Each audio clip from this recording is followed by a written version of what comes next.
A former Greene County deputy has been arrested after authorities say that he tased a handcuffed man. Here's his picture. This is from the GBI. They say 51-year-old Robert Klein used a stun gun after a DUI arrest early Sunday. He was charged with aggravated assault and breaking his oath as an officer. Klein was booked into the Greene County Sheriff's Office on Wednesday, and records show he was hired just back in February of this year. A Maine police officer arrested by ICE. Thanks for joining us here at 6. I'm John Quizos. And I'm Megan Torgerson. ICE confirming a Jamaican national is in custody after allegedly trying to illegally buy a firearm. Agents say John Luke Evans, who they say is not a U.S. citizen, claimed the gun was for his police work. ICE expecting to release more details later tonight. Dallas police officers accused of stealing tens of thousands of dollars worth of Apple products while working security at the stores. Hello, everybody. I'm Heather Hayes. And I'm Steve Eager. It's 9 o'clock. Senior Corporal Lee Chow turned himself in last week on felony theft charges. He's now on leave from the department. Fox 4's David Centenary has more on the investigation tonight. David's at Dallas Police Headquarters. David? Yeah, the senior corporal assigned to the Basic Training Academy, which basically prepares recruits who are joining the department. Today, we went to the corporal's listed address to see if he wanted to give any sort of comment about these allegations of stealing tens of thousands of dollars worth of electronics. No one answered the door at the home of Dallas Police Senior Corporal Lee Chow Wednesday afternoon, a home FBI agents raided in April, according to a newly released arrest warrant affidavit claiming Chow stole at least $37,000 worth of electronics while working as an off-duty overnight security officer at several Apple stores. Honestly, to me, it just sounds like you can't really trust nobody nowadays. Harrison New and his girlfriend Kennedy Williams live in Senior Corporal Chow's neighborhood. My first, honestly, reaction was just, wow, I had no idea that the dude was anywhere near me. In March, the FBI notified Dallas PD that Chow was allegedly stealing from Apple stores off Knox Street in North Park Mall and the Galleria. According to an arrest warrant, Apple's global security team uncovered the thefts and installed covert cameras to capture what unfolded. The warrant states surveillance video shows Chow concealed the property in his Dallas police jacket. Chow also exited stores with duffel bags and backpacks. The warrant also says Chow's wife was selling Apple products on Facebook Marketplace. In April, the FBI detained the couple at DFW Airport, executing a search warrant to gather evidence at their home the same day. Officials say the investigation ultimately revealed Chow allegedly stole $37,806 worth of Apple products. Dallas police issued an arrest warrant last week. You know, are we actually having people that are taking care of us and keeping our community safe? Ones in Chow's neighborhood point to the obvious, that it's never a good sign when sworn officers allegedly break laws they enforce. If they're not going to follow them, what makes you think other people are going to follow them? Chow turned himself in last Thursday on that felony theft charge. He posted bond the same day. He's placed on administrative leave here right now with the department pending the investigation. We did reach out to Dallas Police Department tonight trying to find out if his wife will also be charged. Again, she was detained with him a few months back by the FBI, but it's unclear if any charges have been filed against her or if any charges might be expected. The department has not responded to our request. Heather, Steve, back to y'all. Okay, that's David Centenary at DPD Headquarters. Thanks, David. Good morning. Welcome to the Bad Apple Report. It's 7:30 a.m. bright and early right here at home on the range. Thank you so much for being here today, folks. I really appreciate it. We are going to start out looking at this guy who thinks he's Dirty Harry. He's actually Dirty Harris County Sheriff's Office Detention Officer. And he's been arrested and accused of pointing a gun at an assumed shoplifter. Oh yeah, make his day. Harris County, Texas, a Harris County Sheriff's Office Detention Officer found himself among other inmates after being arrested for pointing a gun at an alleged shoplifter. His name's Roger Johnson. Oh my, Johnson. Age 41, did not appear at his probable cause hearing. The magistrate said he was combative. But the court attorney said it was for other reasons. Okay. Quote, I don't see any notes that he was combative. This is a high-profile case because he is a detention officer for Harris County, the attorney said. Okay. He's probably just lashing out. Let's give Johnson a break, okay? Johnson is charged with aggravated assault. Tomball police said on Saturday he was using his free time. He went to the academy when an altercation played out between Johnson, a man, and a woman. The magistrate said Johnson thought they were shoplifting. Oh. The magistrate said the man got away, and then Johnson pointed a gun at the woman before engaging in what magistrate called a quote-unquote takedown of the woman. Damn.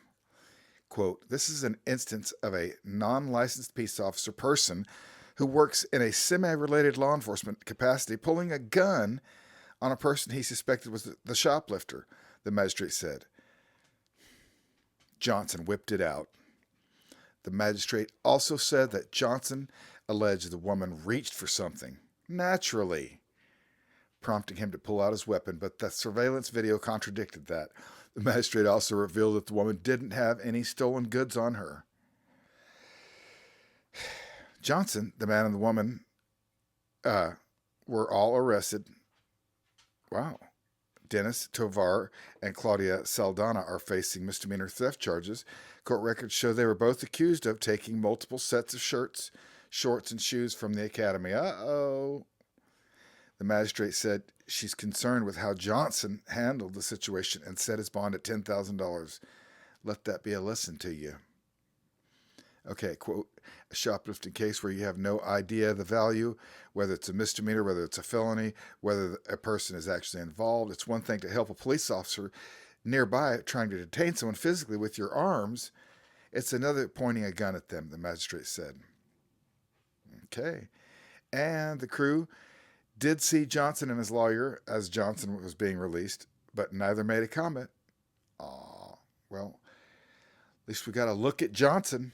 Okay, let's move on with the show. Thanks for being here, folks. So prosecutors say that for over a decade, Valdivia worked for the FBI, but the Gaithersburg man also ran tattoo shops in the area. Investigators say Valdivia would use multiple aliases and different social media accounts to lure his victims. Prosecutors say he would promise young women free tattoos and modeling contracts. The crimes happened in 2022 through 2024. Valdivia insists that he had consensual sexual encounters with these women, but prosecutors say he would film himself sexually assaulting them and then would blackmail them with bogus modeling contracts. Last Friday, a jury found Valdivia guilty of multiple counts of second-degree rape and fourth-degree sex offense. McCarthy says he plans to ask for the maximum sentence for this man who, according to the state's attorney, is the father of 3 young girls. Let's listen.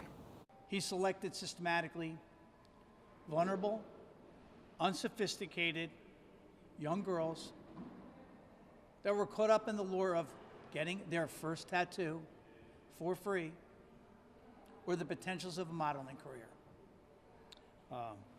Trained in covert surveillance and the ability to deceive and take on multiple personalities, these were tools he used against all of these young women. Now, Les, it's not the first time that Valdivia has been in court. Back in 2020, a jury found him not guilty of attempted murder. That's after he shot a man on a metro train. Investigators say that man was asking for money, but Valdivia says the situation escalated and that he felt threatened, so he decided to open fire. As for this case, his sentencing is scheduled for mid-October. We, of course, are going to stay on top of it. Live in Rockville, Rafael Sanchez Cruz, back to you. You were right. These details are particularly disturbing when you think of somebody who had the kind of training he had and how he used it in these cases. All right, Rob. All right, folks, we're banging through the headlines. We've come across a Border Patrol agent who's been charged with soliciting X from an officer posing as a girl in New Jersey. Okay. It's Morris County, New Jersey. An investigation involving an undercover officer posing as a 13-year-old in New Jersey ended with the arrest of a U.S. Customs and Border Protection agent in Michigan. Beginning in September 2024, Harry Hairless is accused of having nearly daily sexually explicit online conversations with an undercover law enforcement officer whom he believed to be a 13-year-old girl. Officials say that 51-year-old also sent explicit videos of himself and child abuse materials while asking the young girl to, quote, run away and have X. Okay. The investigation further revealed that Hairless, who was working as a Border Patrol agent in Michigan at the time, was logged onto the chat account while he was at work. Oh, Hairless. What's next? Hairless was arrested by the FBI agents last week and charged with attempted sexual assault, endangering the welfare of a child, distribution of child sexual abuse material, endangering the welfare of a child, and sexual conduct and related offenses in New Jersey. He is also federally charged with attempted transfer of obscene material of a minor by the U.S. Attorney's Office. Okay. All right. Hairless. Harry Hairless is his name. We don't have a picture of him. We could just imagine what Harry Hairless looks like. Thanks for being here, folks. Let's move on with the show. You see the world through your cynical eyes. WPTV's Kate Hussey has been following this story since it first broke, and she joins us now with an update. Kate? Yeah, Todd, Governor Ron DeSantis signed an executive order yesterday suspending Fort Pierce City Commissioner James Taylor. Last week, Taylor was arrested on 24 felony crimes involving child exploitation. He's accused of sending sexually explicit images to a 12-year-old girl in Illinois who detectives say he was communicating with over Snapchat. The governor writing today, quote, "It is in the best interest of the residents of the city of Fort Pierce and the citizens of the state of Florida that James A. Taylor be immediately suspended from the public office, which he now holds." This does come after Taylor submitted his own letter of resignation to the city on Monday, which was due to take effect this weekend. State Representative Toby Overdorf is one of several state leaders calling for Taylor to be kicked out of office. Well, today, Overdorf praised the governor's action, posting on social media, quote, "Thank you, Governor Ron DeSantis, for removing this predator and not allowing him to remain in office one more minute." Taylor was arrested on July 24th and charged with 24 felonies related to the use of electronic communication to exploit or solicit minors for sexual purposes. Right now, he is still being held in jail on a $360,000 bond. All righty, folks. If Grady Judd was a country singer, which he should be, his big hit would be "Can't Win for Losing." That's true. But if he was like a country rapper or something, you could hear him with a hip hop groove, like she's a country girl, something like that. Okay, that was dumb. But his deputy, who had been arrested and charged, well, he was arrested again for trafficking methamphetamine after the theft arrest. The Polk County Sheriff's Office says Justin Register had 27.7 grams of methamphetamine hidden beneath his patrol vehicle. Okay, I'm just reading it, folks. Once again, Polk County, Iowa. Oh, it's a different Polk County. All right, that whole Grady Judd, scratch that whole thing. Former Polk County deputy who resigned due to charges of petty theft is now facing new drug trafficking charges, the agency said. The Polk County Sheriff's Office said Justin Register had 27.7 grams of methamphetamine hidden beneath his patrol vehicle. The drugs were reportedly discovered during an internal audit that came after the initial arrest for stealing money during a traffic stop. That's my boy Porcules. He's got a bad heart, you guys. I'm going to just try to keep going. An arrest affidavit explains that the drugs were not tied to any active or previous cases Register worked on, and that there was no lawful reason for him to have them in his possession. Oh, Porcules. Oh, goodness. Let me put him outside, you guys. Are you okay, little buddy? You little Porcules, squeezy cheese. Come on, let's go outside. All right.